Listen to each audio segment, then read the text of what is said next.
And first thing I wanted to think everybody was coming out. Wow, I don't think I've had a crowd this big in a while. And so hopefully you'll get a little bit of something out of this that you did not know about Robert or Bobby Dunlap once we get done here. At any rate, a couple of things. Warren County History Museum and the Warren County Historical Society is hosting the Muster on Monmouth Memorial Day weekend. That Saturday it'll be kind of like this, except it's a timeline, so we have a bunch of different uniforms.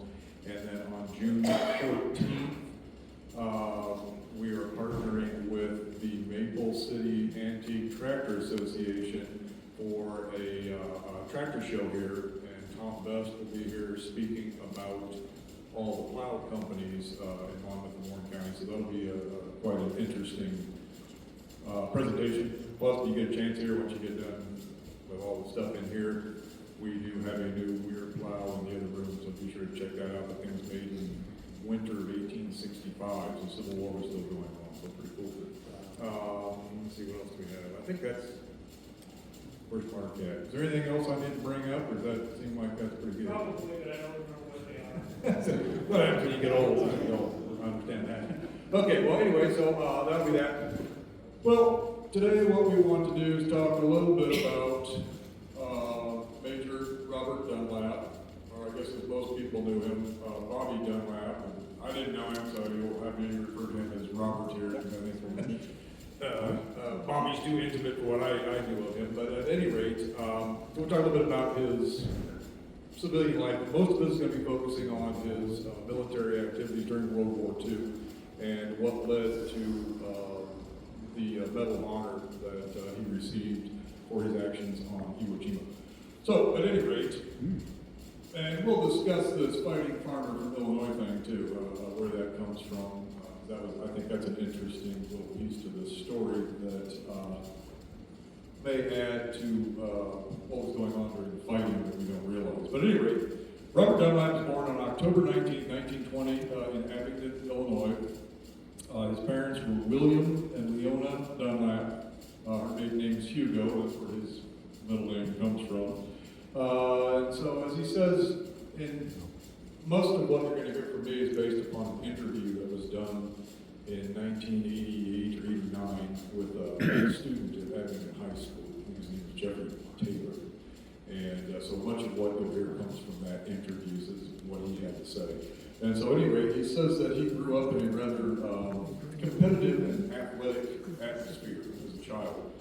And excelled at sports and academics. He did very, very well. And while attending Abingdon High School, he participated in track, football, basketball, and did a lot of summer softball playing. So all of this stuff would help him in his future military endeavors. And I do find it amazing the number of these guys that were athletes. But I mean, I guess if you think about it, there wasn't television and video games and all that stuff. Kids went outside and did stuff. And so a lot of them were involved in athletics. And so that does very much contribute to their activities in the military. Once he graduated from high school, though, Robert attended Monmouth College from 1938 to 1942. And while he was there, he majored in economics, business administration, and minored in mathematics. And he also continued his passion for sports. He participated in track, football, and basketball. And what gets me is that he was named All-Midwest Defensive Back during his senior year. And he actually received an invitation from the Philadelphia Eagles to try out. And so, you know, the world's been different if you're not had World War II. It's entirely possible we'd be here today talking about Robert Dunlap, professional football player, and not United States Marine Corps major. But at any rate, probably the most important thing to happen to him at Monmouth College, and I'm sure he would agree with this, was that he met his future wife, Mary Frantz.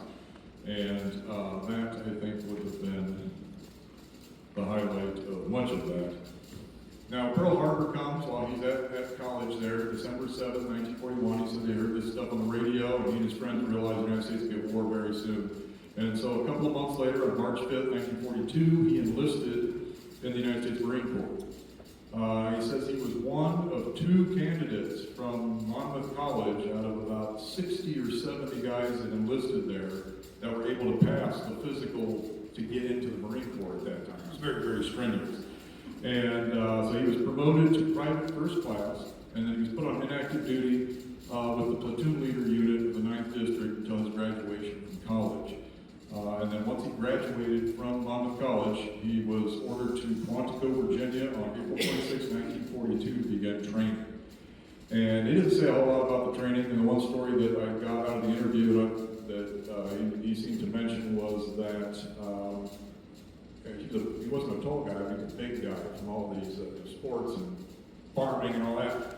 And so his uniform didn't fit him when they issued it to him. It was way too tight. So he had to go to a tailor and he had another one made, but it was a little bit different color. And as you look at all these uniforms, they are all a little bit different color, but his uniform's a little different color than everybody else's. And the next day on inspection, the inspecting officer came down, stopped in front of him and was like, "What's the deal with this uniform?" So he explained what the problem was, and he said the whole time the sergeant was just writing away in this little book. So he figured he's gonna be in big trouble. And he said the next time they had an inspection, the inspecting officer and the sergeants were all wearing the same uniform as him. And he said he never heard another thing about it. Nobody ever said anything about it. And so they really liked that.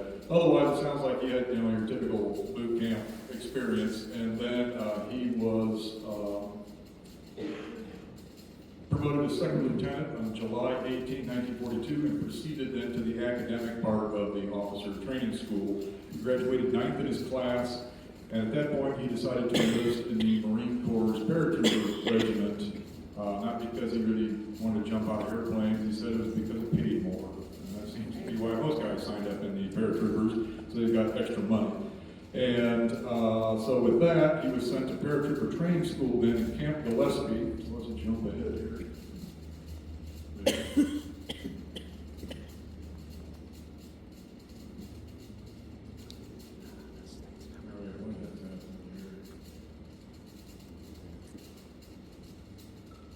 Well, I'm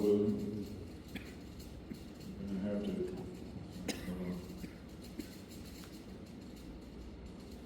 There we go, maybe something will happen now. We're still trying to get some of this sorted out. I was got a new computer that was working yesterday. I don't know, can you do it up there? I don't know why this isn't functioning. But anyway, he was sent then to Camp Gillespie in San Diego for 12 weeks training in the fall of 1942. After his paratrooper training then, he was stationed at Camp Elliott, which seems to be the main hub for all soldiers just before they are shipped out overseas. Everybody ended up at Camp Elliott. Camp Elliott is also probably most well known as the secret base for the Navajo Code Talker training going on. Again, Robert had no idea what's happening. It was super secret that any of that's happening. But while he was at Camp Elliott, he was assigned to the shows here, Company B, 3rd Battalion, 1st Marine Parachute Regiment of the 3rd Marine Division. And they were used pretty heavily by Paramount Pictures as sort of a propaganda tool. They want to make a big deal out of the elite of the elite, so they're having them wine and dine with all kinds of different actors and actresses. I guess it says he met Ginger Rogers and John Wayne. They had to escort the Rockettes around one time. And so he did receive, a lot of, there we go, finally. Things are moving now after we got kind of through this. But he did meet a lot of famous people. So once that wound down, they got shipped out early March 1943, and the first place that he is sent overseas in the South Pacific is New Caledonia Island. And I got a map coming up here that will show you where this is, because quite honestly, I really had no idea where New Caledonia was myself. And while there, they just worked on the docks, unloaded, loaded ships, transferred fuel, ammunition, all the stuff that was needed. Lots of physical labor. From New Caledonia then, in late August 1943, they were shipped up to Guadalcanal. This is in the Solomon Islands. Again, I'll show you a map here in a second as they're moving north onto Guadalcanal. The fighting was over by then. And again, he's just working on the docks, loading and unloading ships. I mean, just tons of fuel and things that are going. Nothing all that exciting. From Guadalcanal then, they were shipped to Vella Lavella in early September of 1943.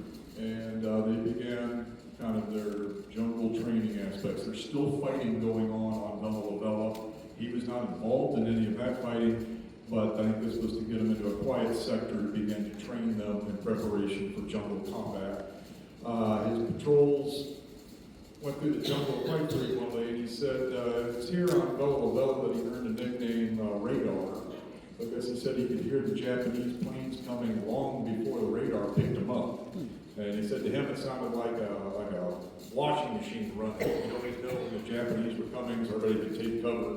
And so that was going on. He says that on Vella Lavella that he's promoted to first lieutenant. And then he also said that one day on Vella Lavella I looked up and the sky was filled with American planes as far as the eye could see. It was then that I realized what a great, powerful nation the United States really was. As you see them passing over the islands on their way to Robort and other Japanese positions that were further north of them. Now, it's here in December, on December 3rd, 1943, that they get moved into combat. They moved up to Bougainville. And again, don't feel bad if you have no idea where Bougainville was at, because we had to find a map to figure this out. So on the map here, this is New Caledonia way down here. Guadalcanal is right here. Vella Lavella is up in this area, and this is Bougainville in here, which you can see on this blow-up of the Solomons here. Here's Guadalcanal, here's Vella Lavella, here's Bougainville. Now what's going on here is the United States Marines are pushing their way up. The American military pushes with the Solomons. They're retaking the islands. There's fighting going on over here in New Guinea. MacArthur is on his way to try and take back the Philippines. Marines are going to be going up through these islands eventually. Everybody's heading towards Japan to end the war. And so on Bougainville then, the main objective here out of the Solomons is going to be Robort up here in this area. Major Japanese air bases, naval bases. They were a threat to Australia, and that's what they're trying to destroy. So their landings here on Bougainville, you see the blow up here, and this is where he's going to end up in December of 1943. He's coming in here, attempting to expand the perimeter. The Bougainville campaign went on from November 1st, 1943 until August 21st, 1945. There was fighting there for years. The final stages of the campaign were actually carried out by our Commonwealth allies, wherever Josh is out there, the Australian and New Zealand troops, the ones that were finally there to clear that island after our guys had been moved on to fight at Okinawa and places like that.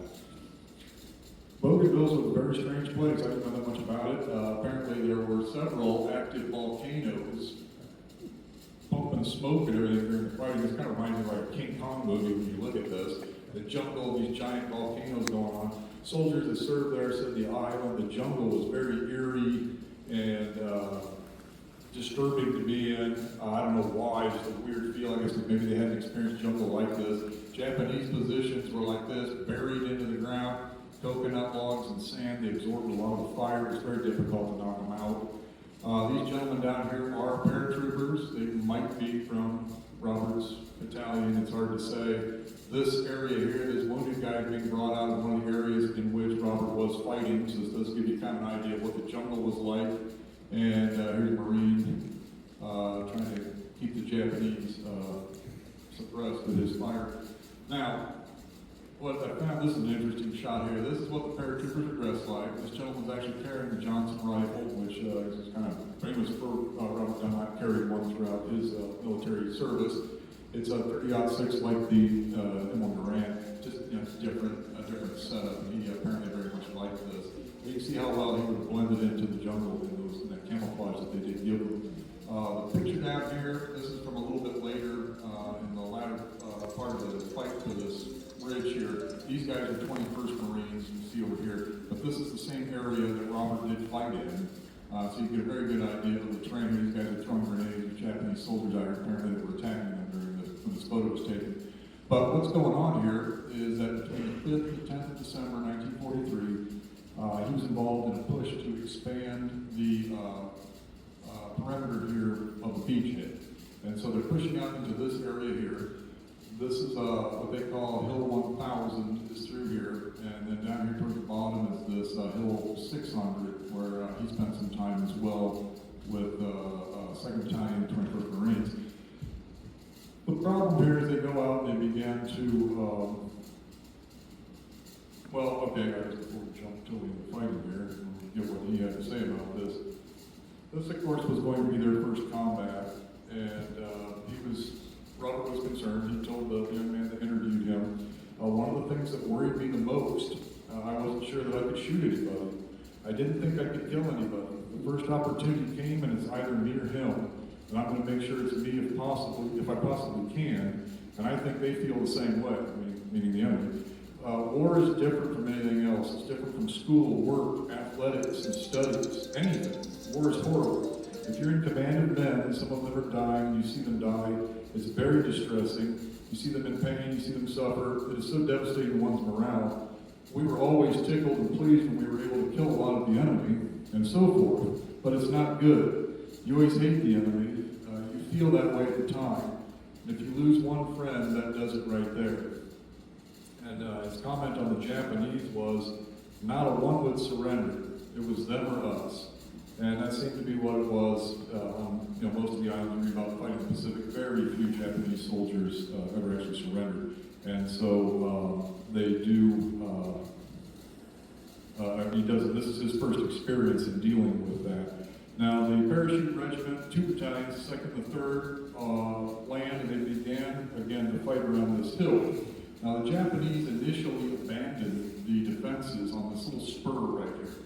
You can see where that line here is showing that. And so the 3rd Battalion sent out patrols. They got within the Japanese defenses and said, oh, there's nobody here. Well, they went back to the battalion command post and reported that the Japanese had withdrawn.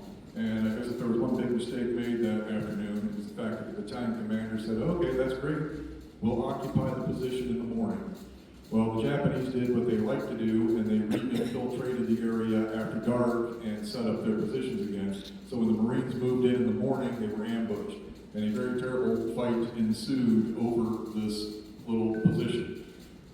Now, Robert says in the morning, what did he say here? He was down on hill 600, about 400 feet below 1,000. He was down in this area because there was patrolling this line, I would imagine, between the outposts here and the Marines moving in here. He was ordered to help take this hill. He flat out said in his interview he was not happy with that order. It was steep hills, rugged terrain, lots of jungle. He said as they pushed forward, they ended up having a grenade battle with the Japanese. They're throwing hand grenades back and forth. It's one of the things found out real quick. You didn't like to shoot a lot when you're in a defensive position because the little bit of smoke that comes out and the flash of your gun will reveal where your position is, and then they can get you. So they usually like to throw out hand grenades, and both sides do that quite frequently. So he's involved in that. That's what's going on down here in this bottom picture. They're throwing grenades at each other. So they're fighting their way up. Apparently the Americans were not using any sort of radio code because the Japanese rapidly figured out who Robert was, and he said they constantly taunted him on the radio with things like, come over here and fight, Bobby. And so he had to listen to this stuff while they're getting shot at and having issues with that. The reports are say that there was heavy machine gun fire and that the men were pinned down frequently. At one point, he said the nest that was firing at them let up. I'm assuming the guy was reloading. And he said he rolled out into the firing lane and he shot the Japanese soldier in the head, and that was the first man that he ever killed. And that's really the only one that he specifically mentioned, and I suppose it was because it was the first guy. And it shut down the machine gun nest so they could move forward. They hadn't made any headway by the afternoon. They got hit with mortar rounds later in the evening. And he said theirs, for some reason, could hit us. It must have been a more open area. But what the Marines discovered was that the Japanese positions up here were heavily covered by the jungle canopy. So all of our artillery and mortar rounds would explode in the treetops before they could penetrate down into the bunkers. And they were doing absolutely no damage. It was just pretty much a waste of time for shelling the area. He says that by the time the fighting ceased for the day, this would be on December 9th, 1943, he had 6 of his original 38 men left. And 3rd Battalion had lost 87 that day, so he had a huge proportion of the killed and wounded were in his own platoon. So he had taken on most of the fighting with his men. And again, subsequent assaults reported by the 21st Marines later on reported seeing just bodies of paratroopers everywhere all over the battlefield. And so they've taken a very, very bad beating. They spent the night in the foxholes around that, expecting a Japanese counterattack. So they didn't sleep at all that night, waiting for the Japanese to come after them. They never did. He said in the morning they were hit with another mortar barrage, and he was lying in a foxhole with their foreman, a guy called Doc Savage. He said the mortar round landed between the two of them, it exploded, blew them up in the air. The Marines lying outside the hole were wounded, but he and the corpsmen were uninjured. Although he does say, yeah, we weren't injured, but then he said, but we spit blood for several weeks. So I don't know how uninjured they were, but they did have some internal injuries from that mortar round hitting them. Eventually, though, the final assault was tried. It did not make it, and 3rd Battalion, 1st Parachute Regiment was pulled out, and elements of the 21st Marines then moved in. And as you can see here, his fighting there was from the 5th to the 10th, that they were in the area. The main fighting was 9th and 10th, and then from the 11th on to the 18th, 21st Marines tried to take this. And as you can see on this map, these little airplanes indicate that they finally had to call in airstrikes and just devastate the mountainside in order to finally get the Japanese out of it. But by that point, Robert had left. He was no longer on the island. They were withdrawn and were being sent back to the United States. Now, one of the awards that he did receive, a lot of people are not aware of, is he did get a letter of commendation from Admiral William Halsey for his actions on Bougainville. It says, on the 9th of December, 1943 at Bougainville, Lieutenant Dunlap's platoon was compelled to withdraw from its position, was pinned down by heavy Japanese machine gun fire. Lieutenant Dunlap, the platoon leader, exposed himself to this heavy fire and was able to rally his depleted platoon and maneuvered into position and reoccupy the lost ground. By that action, he secured the company's left flank. For his heroism and outstanding leadership that day, Lieutenant Dunlap receives the letter of commendation from Admiral William F. Halsey. And it's kind of a big deal that he would receive that. And so that's that. And as he said, the Marines, at least in his battalion, referred to that as Bobby's Hill. Although if you look it up today, you want to do some more research on this, the Marine Corps history is referred to it as Hell's Poppin' Ridge. And his men had named it for him because of what he had done there to try and take it. Now, that was the battle. So they withdraw from that, and the Parachuto Regiment is sent back to the United States.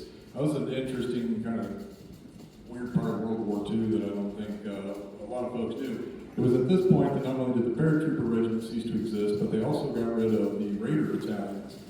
And these guys were all taken back to the United States, and these regiments were taken apart, and they became the highly trained officers and NCOs, non-commissioned officers, for the new divisions that they were forming for the eventual assault on the Japanese islands. So Robert is taken back to the United States, and no longer paratrooper, he's eventually assigned to the 5th Marine Division, which is being created, as they find out, for the assault on Iwo Jima. So he goes home, stationed Camp Pendleton, as this says, from January to July of 1944. He gets assigned at that point to Company G, 26th Marines, 5th Division. He did get a furlough for about a month there between March and April of 1944. He was able to come back here to Illinois. He said he could not believe how cold it was.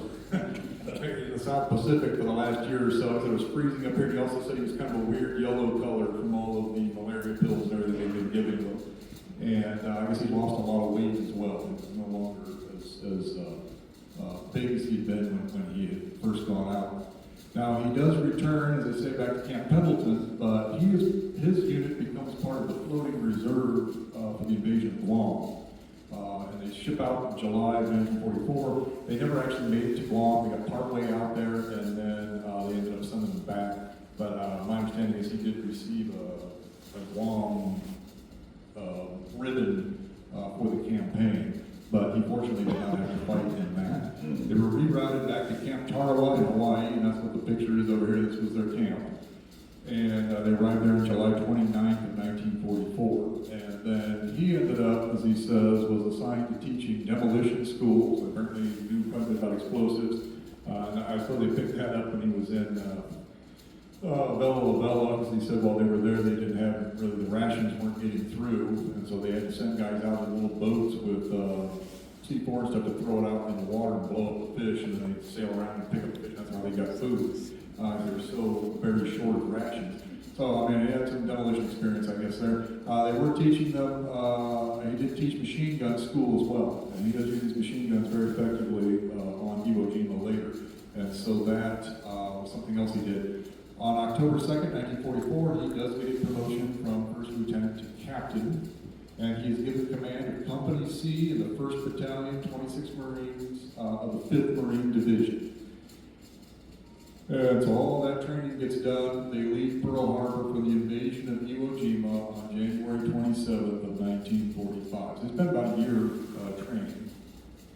Now, big question, and I don't feel bad, I don't know where Iwo Jima is, because it's a weird little island out here in the middle of nowhere. This is the grand scheme of the Pacific. Iwo Jima is up here in these volcanic islands, right in this area. Here's Japan, and this is Iwo Jima. Of course, Australia's down here, Philippines are over here. You can see how far Iwo Jima is not far off, not far from Japan. I thought this was a great picture to give you just kind of perspective on the size of the island taken from an aircraft. It was very small, it's only 8 square miles. I came across some photographs while looking into this of the engineers working on the upper airfield up here as the fighting had moved on north, and the photograph is taken from this direction back toward Mount Suribachi, and it just looks like it's just down the road. I mean, it's such a small island. It's not surprising that pretty much all parts of the island were hit by fire from Mount Suribachi here. This is a photograph of, you can see the airfield number 1 is here, airfield number 2 is here. And so, you know, you may be asking, so what's the point of going after a little tiny island like this in the middle of nowhere? Well, the Japanese had radar on this island that they were using to identify American bomber flights that were heading into Japan for raids, and there were a few fighters stationed there. There is argument today that this was a gigantic waste of time because there were other islands in the area that did have radar on them as well.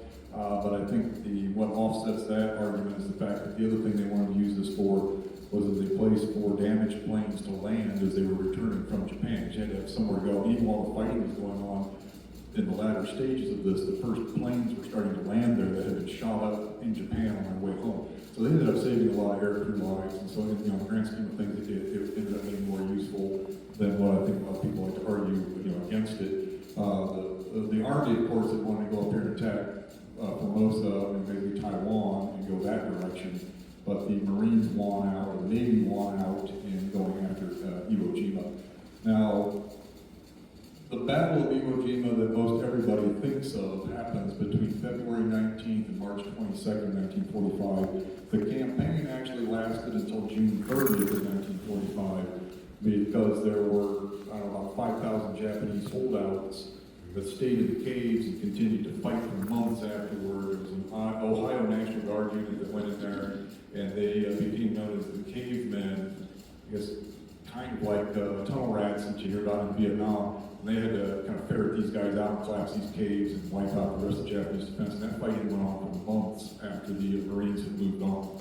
So anyway, that kind of gives you an idea of, where all that was. One participant in the battle said the Japanese were not on Iwo Jima, they were in Iwo Jima, and that's pretty much the case. They had burrowed into this island. It was a volcanic island. There was a little town there that mined sulfur. There were people that actually lived on this island, you can believe that. The northern part of it actually had trees and stuff on it. You never see pictures of that, though. And the photo up here, or this picture is kind of hard to see, but you can see, this shows the cliff, and these tunnels ran down into it all through the hills and cliffs. There's a cave opening here. I mean, these just look like piles of dirt. These were bunkers that Japanese soldiers were buried inside of. You have little tiny apertures like this that they would shoot out of. And it was very difficult to get at them and find them. The volcanic sand was very loose. It made it difficult to run vehicles and things. On the positive side, it absorbed a lot of the explosives. When the shells and mortar rounds would come down, they'd get buried in that. And they didn't do as much damage as they could have had it been a much harder surface. Tadamichi Kurabayashi here is the guy in charge of this. He was responsible for a lot of this digging, burrowing into the island. And so it was one gigantic fortress. The vast majority, I think, roughly 19,000 Japanese soldiers were killed. And again, as Robert had said earlier, they did surrender. They would fight. Very few would ever give up. A lot of times when they did capture them, it turned out that they weren't Japanese. They were actually Korean soldiers and things like that didn't want to be there. They were the workers and things. And then this gives you kind of idea what Japanese look like out of the holes. They very seldom saw them out of these caves. They stayed in here quite a bit, although there's an exception to that we'll talk about here in a little bit. So that's kind of what Iwo Jima is like. It is one gigantic fortress. All right, now we were fortunate that in his interview, Robert marked on this map the days as to what was happening as he told the story to this young man that interviewed him. And so we're able to trace his movements all up the side of the island here. I mean, he made it way up in here before he was wounded. And that's only, he was only on the island for 7 days. And so that's what we'll do. We're going to go out these color-coded as we go through this. But he made it from the 19th to 26th when he was finally wounded on fighting. We'll mention it again here in a minute, but the flag raising on Mount Suribachi that everybody remembers from the famous Rosenthal photograph, that happened on, I think it was February 23rd. The fighting went on until March 26th. So that, a lot of times everybody looks at that and says, oh, the battle's over, they raised the flag. Now that was like 3 days into the landing, 3 or 4 days into the landing, and that was when they got the flag up. They were still fighting on Suribachi for a while after that. All right, so here we go. The landings began on February 19th, about 6:30 in the morning. Robert is in what we call the 126, the 1st Battalion, 26 Marines, and they land about 2:58 p.m. in the afternoon. They're very, very precise with their times when they mark this stuff down. 2:58 p.m. they come ashore, and these photographs just show the utter chaos that's going on. This one here's insane. The guys are all over the place, everything's blown up, nobody knows what to do. They're pinned down by all kinds of fire coming down off of Mount Suribachi, which would have been off to this direction in this photo. I mean, this here, you can imagine coming in the landing craft and seeing this in front of you. Everything's just blowing up and on fire. This is a shot of there's Mount Suribachi there. This is the landing zone. These are the boats going in. This is kind of your view as a soldier coming up on it. The island's so low that you can only see the hill. And they come in. These are guys here. These photos, and then I don't want to do, there'll be a couple of graphic ones on here. Unfortunately, they're smaller up here, so you won't see much. But when you look at this, like this guy here didn't make it. A lot of these are casualties laying here on the beach, and you don't notice that till you blow the photo up and look at it. The guys are digging in and pinned down along here, and so this would be the landing area in here. He's going to land right in this area. And so here we go. Now, I was fortunate enough to find, and that's what this is on this side here. This is an operational map that was done in October of 1944 from reconnaissance flights over Iwo Jima. So we're able to take that, and I found some actual reconnaissance photos and compare them. So we'll look at some of that a little more closely. But this is the map that he shows where he landed and how he got up here. And so this is on the map roughly where that is. None of these are the scales, so I have to kind of guess. But he was able to go straight across on the landing there. So what does he say here? They get ashore, and he says as he comes ashore, he saw those guys that were kind of hunkered. Too far. You got all these guys here that are hunkered down along here digging in. And Robert says as he came ashore, he says, all these guys are in the way. And he said, if I'm going to get men killed, I'm not going to do it sitting here on the beach. So he moved about 200 yards inland, and he said that him and his guys just literally walked right over these guys, just plowed right over them to get inland because of all the shell fire, mostly coming from Mount Suribachi and landing on top of it. So there's very little small arms fire. Many of these guys that were landing out here then jumped up and followed him inland because they were just looking for somebody to follow. Officers had been killed or had landed, they were all confused, or nobody knew what to do. And so he said that after a while he had command of a small battalion of soldiers, of lost Marines, included a stray platoon from the 27th Marines and a stray company from the 28th.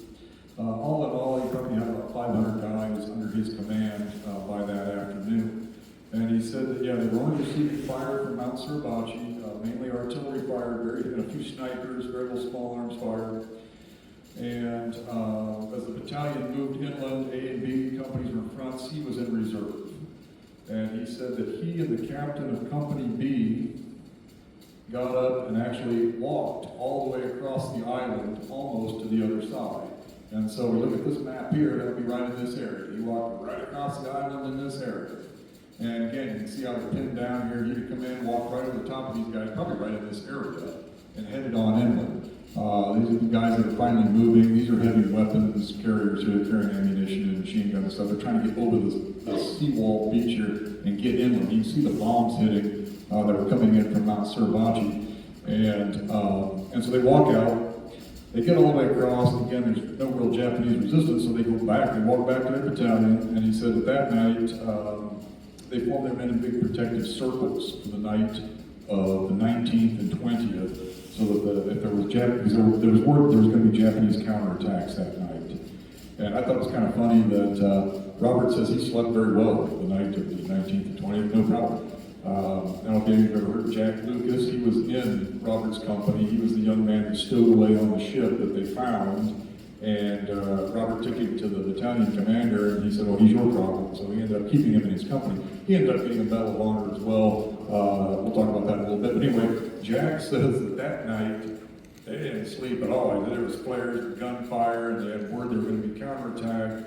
He said the Japanese would come out and yell stuff out in English, and if you responded, they'd throw grenades into your foxhole with you. So he said he learned real quick not to say anything and not to shoot your weapons, because the flashes of the guns, of course, would attract more fire. And so it sounds like the night of the 29th was a real nightmare.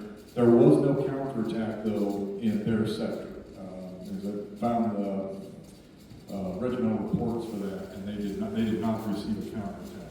So, the next morning, they sent most of the guys back to their units, although Robert said many of them wanted to stay with him because he's one of the few officers that kept going.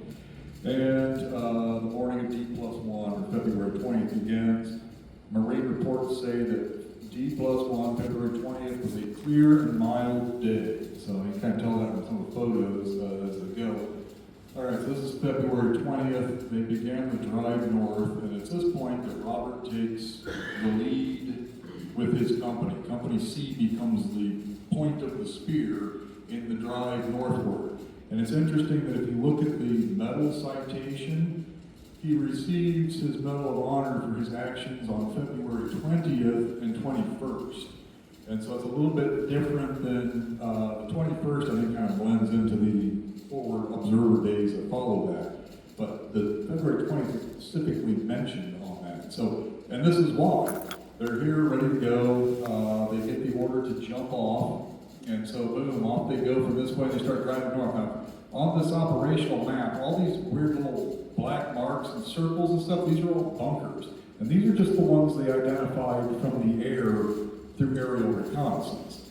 There's a lot of, this is again October of 1944. This fighting was going on in February 1945. So there's a lot of other stuff that's been built in here, and they began to push through these. Here's Jack Lucas, right over here. He was hit about noon on this day.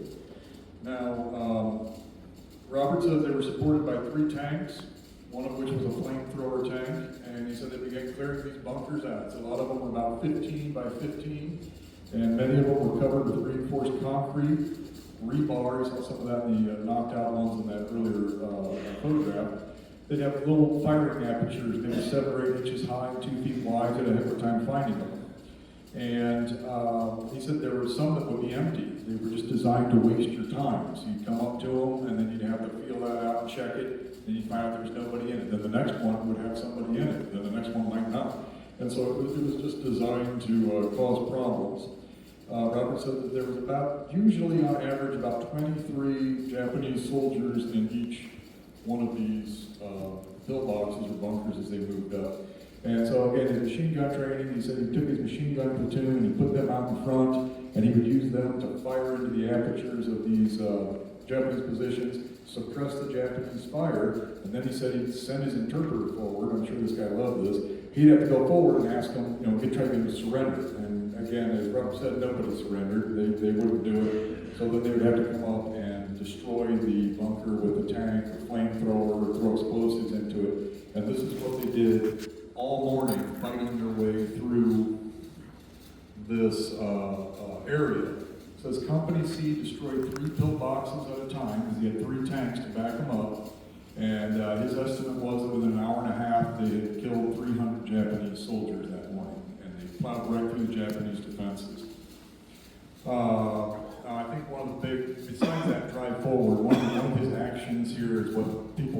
notice of. He said as his men would get pinned down by machine gun fire, he'd get up, take out a cigarette, light it up, and just start walking out across the field. And all the guys would be like, oh, look at that, and all get up and follow him. And that's how he kept the advance going. It's unbelievable. I think it's no big surprise later on in this, he says, that God was with him. And I have to say, yeah, because I can't imagine getting up and walking across that field like that with a Japanese machine gun on him. Now, it was at this time that Jack Lucas was wounded about noon. They got pinned down, and he said that Captain Dunlap was involved in trying to knock out some bunker or something off to his right. And he said they were him and his squad were in a trench, kind of like here behind the tables, watching the flamethrower tank destroy a pillbox off to their right. And he said the Japanese came out the back of it and ran down a trench in front of them. And they, no lighter than about these tables, tried to shoot at each other. His gun jammed, and when he looked down, there were hand grenades at his feet. And so he jumped on top of them, pushed him down into that volcanic ash, and blew him up. He was very badly mangled. His comrades thought he was dead. They left him. A patrol leader came through and found him, and they realized he was still alive, and so they carried him out. And he had dozens of surgeries to try and get him back together, which I don't think came out too bad because he didn't look bad there at all. This is well after the fact, and he received his medal. So that was going on as they moved past. So this is some shots of events of that day, knocking out these bunkers with explosives. Soldiers here trying to pin down Japanese fire from this bunker in front of them. And here's the same thing right here. Got a Browning automatic rifle like we have up here. And they're trying to keep the Japanese inside. And here's one of the tanks moving along behind them. And that's what's going on here. They're driving north and trying to capture this airfield. So they want to get the airfields open. February 21st, okay, this is the famous day. Most people heard this story, although I've heard a number of variants. And so again, mine's based on what he told this young man in the report. February 21st, it dawns cloudy with scattered rain, according to the Marine Corps reports for the day. And they jump off about the Marine Company C begins its attack at 0800. And he said by 10 o'clock they finally reached the main Japanese defensive positions, and they were ahead of all the other units on the right and left. Robert had to put platoons out to guard his flanks because he's through the Japanese line. The Japanese are all around him. And they've been moved well beyond the airfield, as you can see on the map here. Airfield's down here. This is airfield number 1 right here, down in this area. They've gone way past it. All the other Marine forces are back in this area. And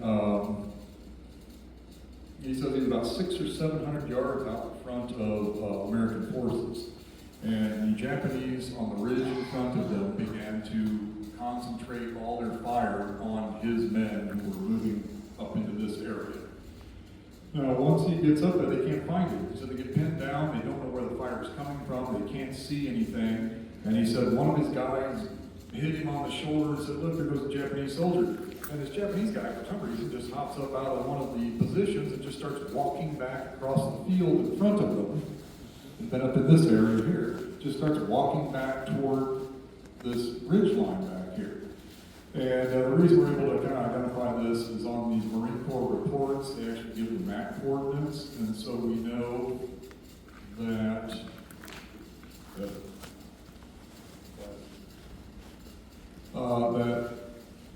what was this? This is 199, and this was grid. What was this? Grid F, I think. And so we know that that's where it is because that's where they said he knocked out the guns. So he had been in that area. So the Japanese soldier starts walking out across this field. So he said they're going to shoot him. He stopped his gun and said, no, don't shoot him. And he got up.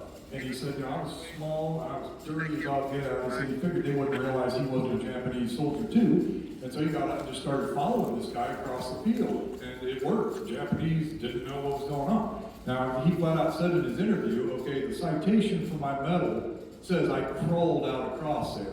And he said that could have never happened. The Japanese would have thought that was suspicious, and they would have killed me. So he said, I just got up and walked. He said he just kind of drug his rifle along behind him like a dejected Japanese soldier going back to the main line of defense. And he said he passed so close to one of the concrete bunkers that he could hear him in there talking. Nobody did anything. So he's walking along, and then boom, it all changed. he suddenly was on the edge of a ravine in front of that ridge that circled up there, and there were 2 Japanese cannons right below it. And he said the Japanese looked up and they all saw each other at the same time, and everything went crazy. They all started shooting at him, so he started to run back. Now, what took him just a couple of minutes to accomplish going forward, says what took him an hour and a half to get back. So he had to run and jump into a shell hole and then wait, and then he'd run and jump into a shell hole and wait. Again, he said that the volcanic ash saved him because it absorbed a lot of the shells dropping in, mortar rounds and stuff that were hitting around him. He says he moved from shell hole to shell hole. They're 3 to 4 feet deep, about 10 feet wide, and he could only move about 10 yards at a time. So he'd run and jump into one, and then they'd shoot at it. And he said, again, he passed so close to that pillbox or that bunker that he could have touched it.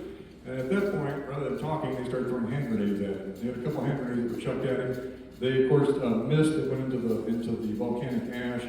And then he said, fortunately, the tank that was supporting his part of the company came out and began to shoot at him and draw the fire. And that's what saved him, allowed him to get back in.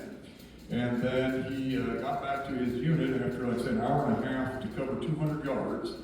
And that's when he called in the first of the strikes. And he knocked out those 2 Japanese artillery pieces. And so the report from the 26 Marines for February 21st states, our right flank received heavy resistance and artillery fire from TS-198, grids MNOR and W. This frontline unit, this would be Robert's company, this frontline unit reported increasing cave activity in their zone of action. Naval gunfire destroyed 2 enemy artillery pieces on tracks at TS-199F. And that would be the 2 that he had knocked out. I think it's interesting, it says they were on tracks, which would indicate that they were probably on some kind of rail line so they could move them from cave to cave as caves are knocked out, because he does say that that becomes a problem for them moving guns. Well, at this point, he is ordered to withdraw 500 yards. You gotta remember, he's still like 600 or 700 yards out in front of the main Marine line, which is somewhere back in this area. So they're up here, so he has to fall back to here. Once they get back to here, that evening is when he decides that he's going to go back forward, get down this little hill that's out in front in a shell hole, and become a forward artillery observer for the Navy. And it's also during this day, again, he mentioned that the Japanese wouldn't surrender. Regimental report for the day says at 14:45, our troops reported seeing about 24 enemy troops committing suicide by leaping off the cliffs in the vicinity of Airfield 1. I don't know if he would have witnessed that at all, or he didn't say anything in his interview about it, and I think he probably had other things going on that he wouldn't have been paying attention to that. But that kind of stuff is going on around him. A lot of reports talk about landmines and booby traps that they were finding that I'm sure they had to deal with as well. The Japanese would leave bottles behind to drink and stuff, maybe booby trap and grenades. Some of the bombs were set up with tripwires, and bombs weighed upwards of 140 pounds. And so when they went off, they'd take out entire platoons. So late in the day, he goes about 100, 200 yards out from his company, jumps in a 15 by 15 foot shell hole, and sets up his forward observation post. And so that would be this blue spot here. And so here he is, company's back in this area. He said that he was facing the ocean, which, I mean, on Iwo Jima, that's kind of hard to use because everywhere you face, you're facing the ocean. But he said off to his front was the ridge line, and then he had bunkers, and again, you can see all the little circles in here. These are bunkers, they were all off to his left. And those grid numbers that they mentioned earlier, all those letters, MNOR and W, that's this area here. And this is where all the artillery fire is coming out of. This is where the guns were that he knocked out earlier. So he's here calling in fire on these areas for like the next 2.5, 3 days. February 22nd, steady rain, poor visibility. And this is also the first day that the 26 Marines gives a casualty report. They had 5 officers and 95 men hit on February 22nd. There was a Japanese counterattack on the night of the 21st, 22nd, but that doesn't seem to have affected his position. It was behind him, and he makes no mention of that, such a counterattack at all. So I don't know that he even had anything to do with that. And he doesn't mention it. And there's another one against companies B and C later that night at 2:30 the next morning. And so the Japanese are starting to come out of their bunkers and try to attack it. Okay, yeah, here we go. Now, his battalion report for the day says the bluff line parallel to the direct attack in the left of the zone of action of the 4th Marine Division completely dominated the zone of action of the 5th Marine Division. So what you're looking at here, let's go back one, would be that the ridge lines over in this area are dominating the movement forward. So he's having trouble with these and the stuff that's in front of him. No part of this bluff is occupied by 4th Division. Okay, all forward elements of CT-26, that's 26 Marines, are receiving heavy artillery and mortar fire, and attacking troops are pinned down by heavy enfilade fire from positions in the bluff. Frontal resistance from pillboxes was secondary to the above fires. So that is what he is dealing with when he's in this forward position out here calling in strikes. He is attempting to neutralize this heavy artillery and mortar fire that is tearing up the Marines all around him. Now, I don't know that this is him, but this appears to say Dunlap R on this gentleman's helmet. And the photo is captioned, Marine Forward Observer, February 1945, Iwo Jima. And so I don't know, that might be him, it's hard to say. He does say that he was not alone out in the hole, that he always had radio and telephone men with him and different officers. Amazingly, only one of his guys was killed while they were out in this forward position. He was put in contact with the USS New York and began directing fire on the cliffs approximately 600 yards to his front. As he would destroy one cave opening, the Japanese would then open another one and start firing from that one. So they had to call in strikes on that one. They'd move up and down the bluff every time they turned around, they'd put out a new gun. He was under almost non-stop Japanese mortar shelling while in this position, from off to his left, and the artillery shells coming from his front and right. And he said he stood on the edge of that hole looking out across the field, trying to identify these positions. At times the Japanese could see him, although I don't know, those guys must have been killed, because I get the feeling as we go here that they didn't exactly know where he was. I think they came out trying to kill him at least once. He was in this position then from the evening of 21st of February until the morning of the 21st. During that time period, he said he had 6 large artillery shells that landed in the hole with him. And again, he amazingly only had 1 sergeant that was killed. He said that there were times where they couldn't call in strikes, because a lot of what they were using were telephones, like we have down here on the table in front of me, and they had to run the phone down the back, and they'd get torn up by this artillery mortar fire. You couldn't prepare them during the day, you'd get killed, so they'd have to wait until night to do it. So he said there were times where they just sat in a hole and they couldn't do anything. We also have in one of these, I don't know if I have it on here, the Marines report that finally on one of the days they were able to get batteries up front for the radios, because it looks like a part of this, they didn't have batteries for their radios either, so he couldn't use those. He says here that my men were the greatest. They did everything they knew how to do, and well. He says they had very little to eat while they were out there, mainly the D-ration chocolate bars and these giant things that kind of remind me of the little sign down here where Colonel Giddings' office, big blocks of this chocolate that's not really all that chocolatey. And he says he had no coffee, which I think is funny that he would remember that, but that was one thing that they did not have was coffee up there. And he said he'd smoke during the day when the glow of the cigarette would not give away their position in that box and not have a night or they would come out after you. He was eventually directing fire from 2 artillery batteries, or battalions, probably the 13th Marine Artillery Regiment, they were part of his division. Battleship, the USS New York, which is actually this one right here. This is a picture of the New York firing on Iwo Jima, so for all I know, he's talking to the fire control right there as they're doing that. And he had access to 16 bombers, and you can see some of them right here coming in.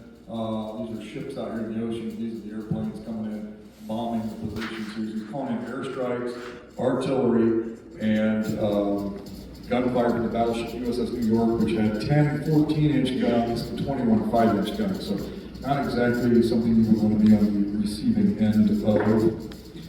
On the 23rd, then, is where there's some confusion for me, at least, on what's going on in the timeline here. Now, since the weather on February 23rd was cloudy, visibility was good. 26 Marines lost 2 officers, 126 men. Early in the morning hours on February 23rd, The Japanese unleash a massive counterattack upon his position. The regimental report says that about 0400 LT-126, that's just first battalion 26, received a counterattack by enemy forces, estimated 400 to 500. The attack was broken up with difficulty by artillery fires and very close quarter fighting. Now, in his interview, Robert seems to indicate this happened on the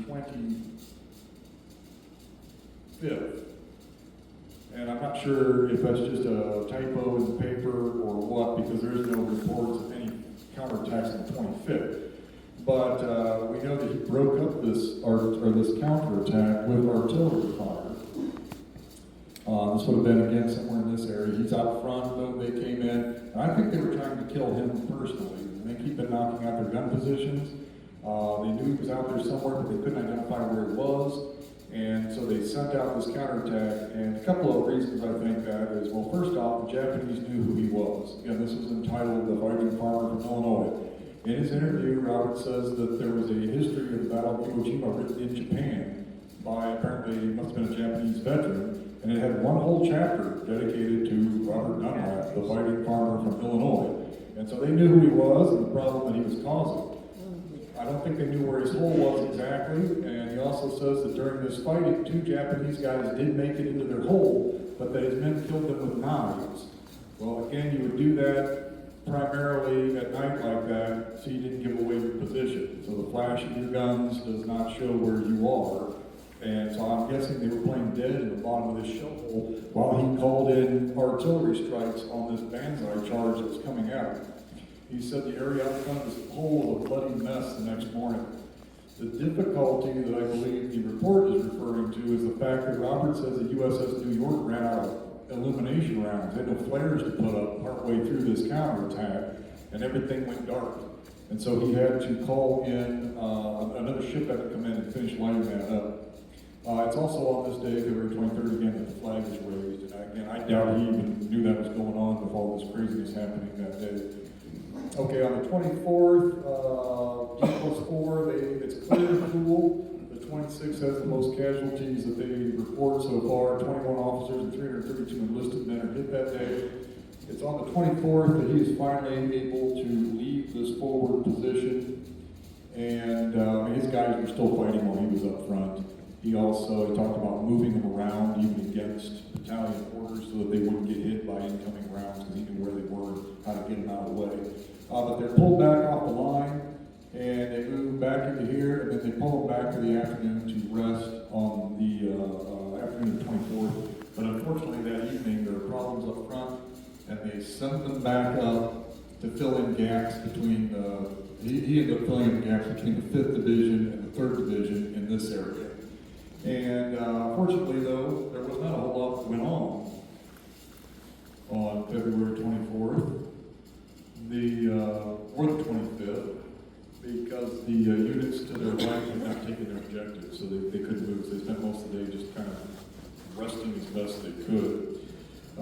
He does say that when he came back off the front, that he had 125 men left in his company, and that was out of the 235 that had landed on the 19th. And that's assuming he was at full strength when he came ashore.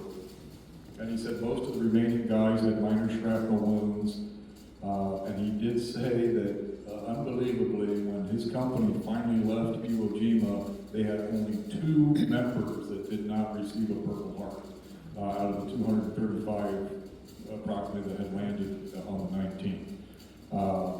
He did say this, I thought this was a great quote to show where they were at. He says, I had good officers, I had the best fighting men you ever saw. Almost every one of them had been a football player, basketball player, good athletes, and they were good students. I checked their records. So I pulled my poncho over my head a number of times and cried like a baby. I was scared. It upset me to lose anybody. And I think that's, very, very honest on what it is, how bad it was. So they moved back up to the front. They're put in, and again, not a lot happens. They say on the 25th, the big thing is that salvage and evacuation of wounded and dead is still being carried on with great difficulty.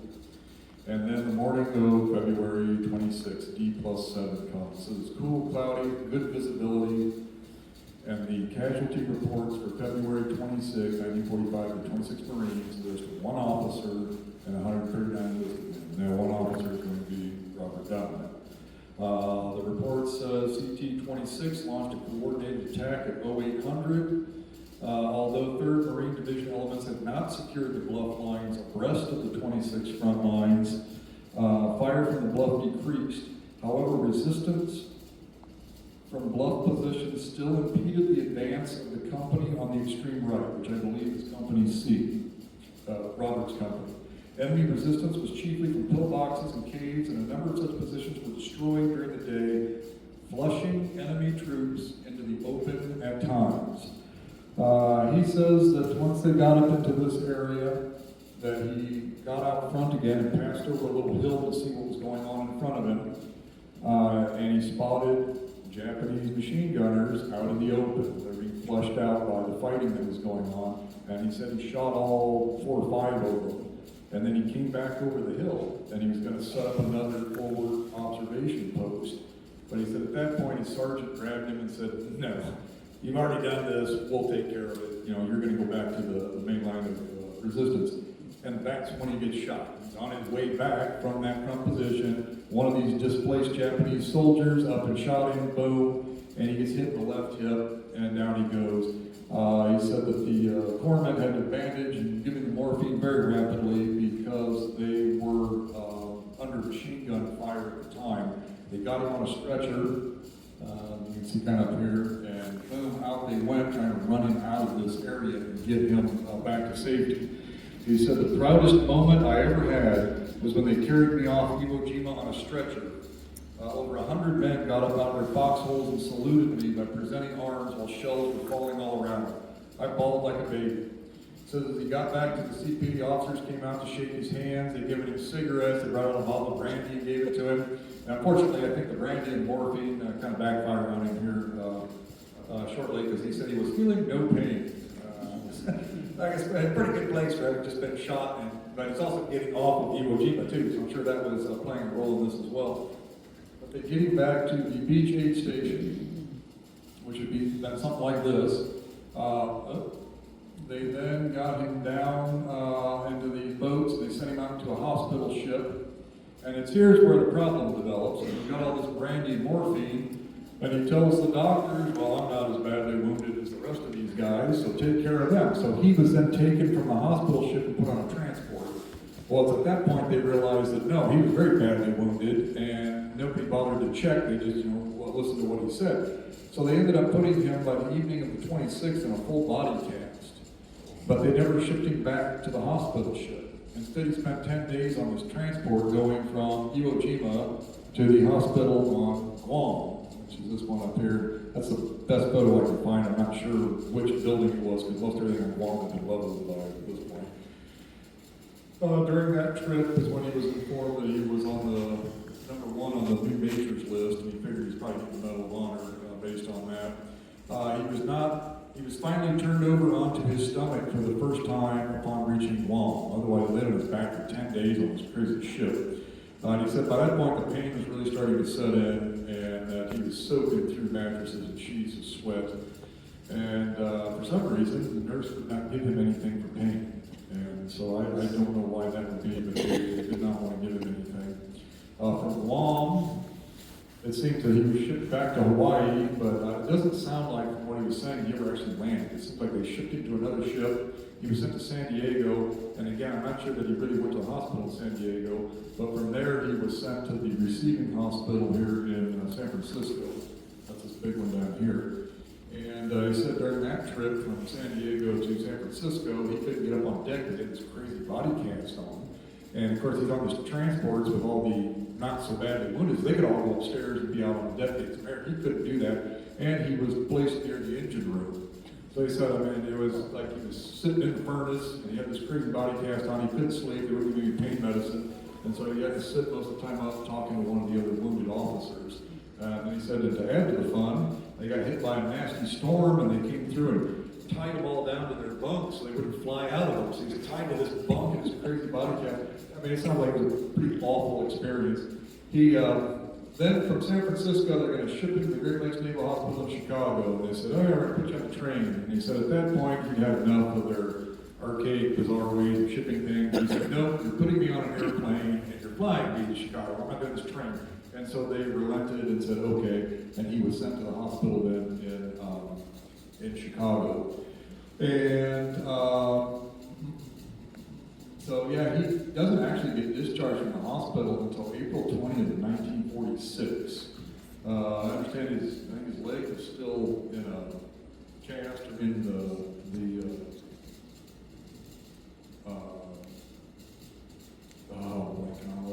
anyway, he was still bandaged up at the time he received his medal.